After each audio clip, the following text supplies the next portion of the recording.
What do you think we should do about Ukraine? I think that we should defend them to the nth degree. Okay?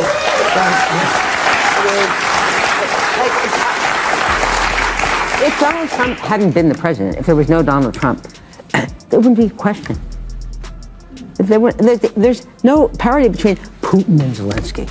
It's an absurd idea. Except after 2 years, the rest of the world getting tired. Global South says hypocrisy. The Europeans saying, we don't want to spend the money we used to. Germany cutting it back by half. I mean, Ukraine they're incredibly courageous. And the president has done a fantastic job leading in the teeth of this war. The war in Ukraine hasn't ended. It's just fallen off your feed.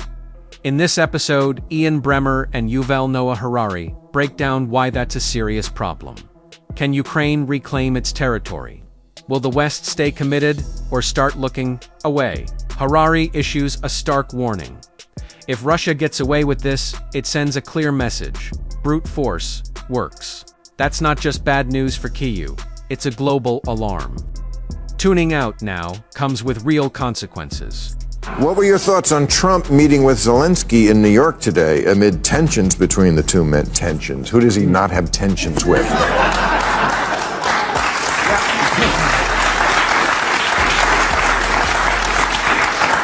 Zelensky has enough problems without having to talk to Trump.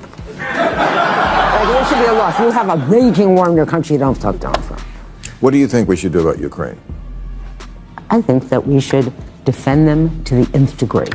Okay?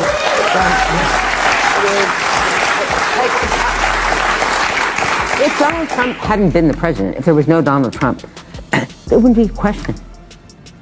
There's no parity between Putin and Zelensky. It's an absurd idea. Except after 2 years, the rest of the world getting tired. Global South says hypocrisy. The Europeans saying, we don't want to spend the money we used to. Germany cutting it back by half. I mean, Ukraine they're incredibly courageous. And the president has done a fantastic job leading in the teeth of this war. But the willingness of the United States to keep this on the front pages and spend billions and billions, I think under any president. I mean, if Kamala wins, this is still going to be a serious problem. The willingness of those people to put up with what they've been putting up with. I mean, that's the issue, is that it's very, look, I agree with you, we should defend Ukraine. But it is them who's doing it. That's right. Like, they're the ones who are fighting and dying and living with missiles raining down on them all the time. It's great for us. We don't have to do anything. Money, we got plenty of that. Do you notice the money that's missing because we sent it to Ukraine? None of us do. But we're not the ones who are actually dying. And I wonder if, at the end of the day, are they really going to defeat Russia? Are they really going to defeat Russia? Ukraine's fight isn't just about territory. It's about the foundation of the global order. In this powerful segment, the panel dismantles the idea that trade alone keeps peace. Remember the McDonald's peace theory. That myth is over. Harari and the guests make it clear. War crimes demand accountability, not empty statements. Still believe diplomacy always wins. This might be your wake-up call. They're not going to get their land back.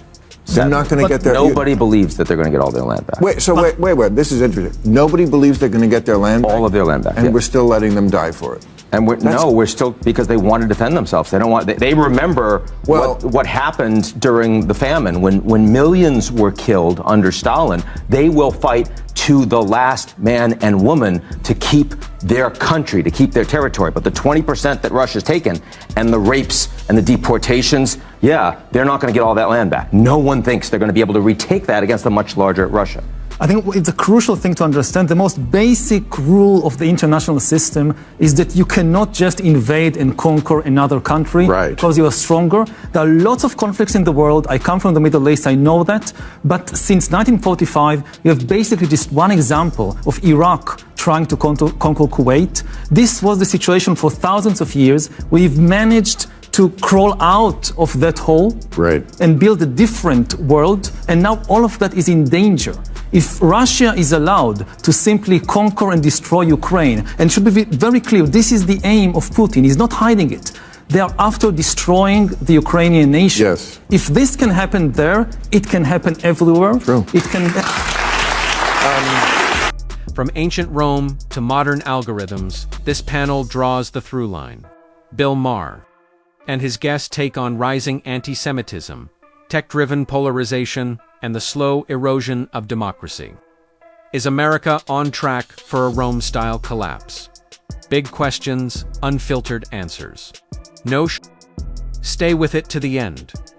Next question. Do we ever really learn lessons from history, or are humans fated to make the same mistakes over and over again? Well, there's that famous Santayana quote about those who forget history are condemned to repeat it, and we do seem to. It just, to me, it seems like the amount of time, the gap between when we repeat the mistake gets shorter and shorter. I mean, Trump was only president 4 years ago, and they seem to have completely have amnesia about what that was like. Give us a few weeks. You never know. We still don't know if we're going to repeat that mistake. Oh, we're not. I already put my marker down. Okay, good. Yeah, no. Then it's a counterexample. No, I'm not even worried about it. Okay. You're not even worried about it? No, not at all. Really? Yeah, no. He's definitely going to lose. You just feel it. You just feel it. I hope you're right. No, I said it weeks ago. And now the polls are. But the polls will be even on election day. I promise you. Don't worry about it. Don't think about it. I don't think about it.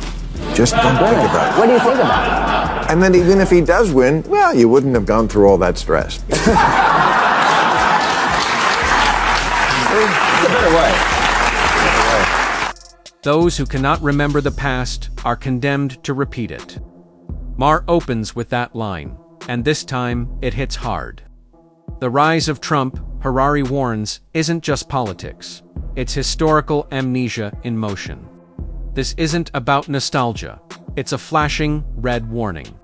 When a nation forgets its past mistakes, it's bound to relive them. The panel argues that political cycles repeat more quickly than they do today, possibly due to fast news cycles and short public attention span. Yuval Noah Harari unpacks the fall of Rome, not as distant history, but as a warning for today. When empires lose trust, coordination, and control, collapse isn't far behind. Sound familiar? Crumbling institutions, algorithmic chaos, and leadership voids draw eerie parallels. This time, there's no Caesar, just broken cisterns and a cascade of bad choices. What do you make of comparisons between the Roman Empire and the U.S.? Are we a society on the brink of decline? I think, again, it's important to understand the differences between different historical periods and not just to make these analogies. If you think, for instance, about the collapse of the Roman Republic, which is perhaps more pertinent to what the situation now is in the United States. Yes. What we should understand is that in the ancient world, it was simply impossible to maintain a large-scale democracy, because it was impossible to maintain a large-scale conversation. Democracy is basically conversation. Dictatorship is one person dictating everything. Democracy is lots of people trying to talk with each other, reach decisions. Now, the only examples we have of democracies in the ancient world are city-states like the Roman Republic or Athens or small tribes, because you simply had no information technology to hold a conversation between millions of people spread over a vast territory. So you don't have any example of a large-scale democracy before the late modern age. Only then you have the information technology, first newspapers, then telegraph, radio, television, that can maintain a large-scale conversation. And again, the crucial question now is whether the new information technologies that we are just inventing, like social media and AI, might destroy democracy. I mean, because democracy is built on top of information technology.